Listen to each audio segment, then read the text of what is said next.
रुजिरा बनर्जी को भी सीबीआई के सवालों का जवाब देना पड़ेगा।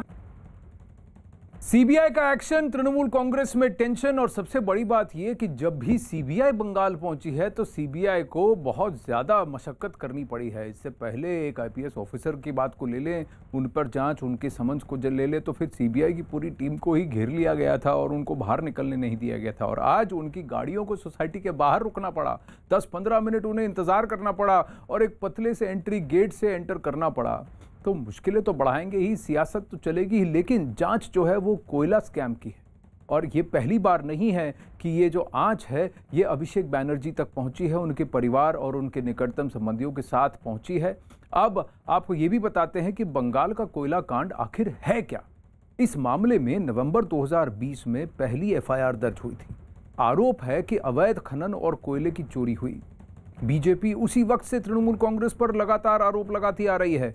बीजेपी नेताओं का आरोप है कि कोयला घोटाले का काला पैसा तृणमूल कांग्रेस तक भी पहुंचा। आरोप लग रहा है कि इसका फायदा भाईपो यानी ममता बनर्जी के भतीजे अभिषेक बनर्जी को हुआ। अभिषेक बनर्जी के करीब विनय मिश्रा पर भी सीबीआई छापा डाल चुकी है। तो ये पहली बार नहीं है कि ये सवाल पूछे जा रहे हैं और तृणमूल कांग्रेस पर ये आक्षेप किया जा रहा है, आरोप लगाया जा रहा है। जैसे जैसे ये इन्वेस्टिगेशन आगे बढ़ी, कोविड काल के बीच में थोड़ा सा इस पर अल्प विराम लग गया था, लेकिन इससे पहले, उससे पहले और हाल ही में 2-3 महीने पहले पर भी इस पर जांच हुई है। नीतीश अभी हमारे साथ लाइव जुड़ रहे हैं दिल्ली से। नीतीश, सीबीआई क्या अचानक जागी है या ये कंटिन्यूअस इन्वेस्टिगेशन है? क्योंकि कई लोग कह रहे हैं कि देखिए जैसे चुनाव निकट आ रहे हैं तो ये इन्वेस्टिगेशन का मामला तूल पकड़ रहा है। देखिए आनंद, एजेंसी अपने हिसाब से काम करती है। जब साक्ष्य मिलेंगे तभी आगे की कार्रवाई होगी। 27 नवंबर 2020 को पिछले साल एफआईआर दर्ज करने के बाद से सीबीआई की कार्रवाई जो है लगातार चल रही है।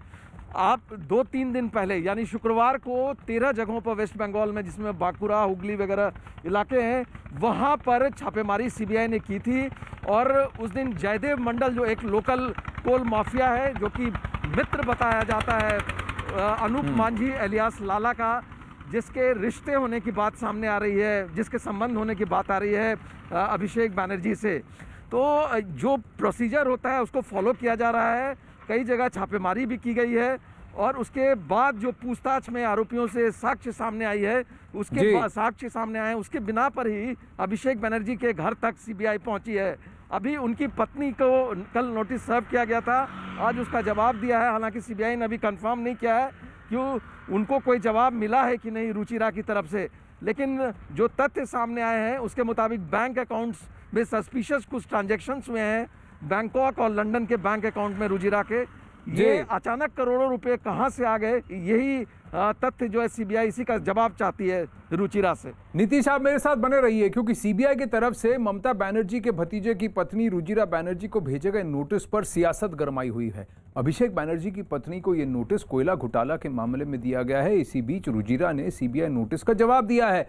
उनका कहना है कि उन्हें इस बारे में जानकारी नहीं है कि उन्हें किस बारे में नोटिस भेजा गया। हालांकि उन्होंने सीबीआई को कल घर पर आकर पूछताछ करने की अपील की है। इसके लिए उन्होंने कल सुबह 11 से 3 बजे तक का समय भी दिया है। रुजिरा ने कहा है कि वो जांच में सहयोग देंगी।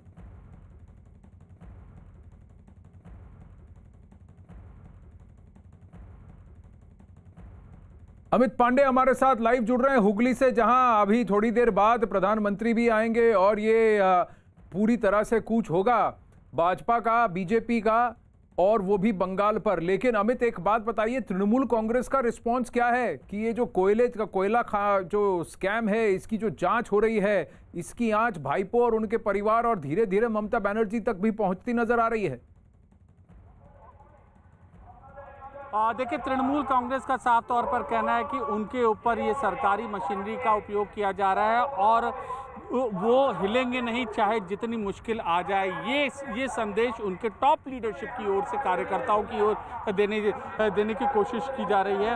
ये हुगली के हम ग्राउंड में मौजूद हैं और यहाँ पर पीएम मोदी की रैली अभी होगी। कुछ दिनों बाद 24 फरवरी को बंगाल की ममता बनर्जी की भी यहाँ पर रैली होगी। तो कुल मिलाकर वहाँ पर इस वक्त जब मोदी ममता सरकार के ऊपर हमला करेंगे तो उस वक्त ममता बनर्जी पीएम बीजेपी पर, और मुद्दा यही होगा कि सरकारी मशीनरी का कैसे उपयोग किया जा रहा है। बिसात पूरी तरीके से बिक चुकी है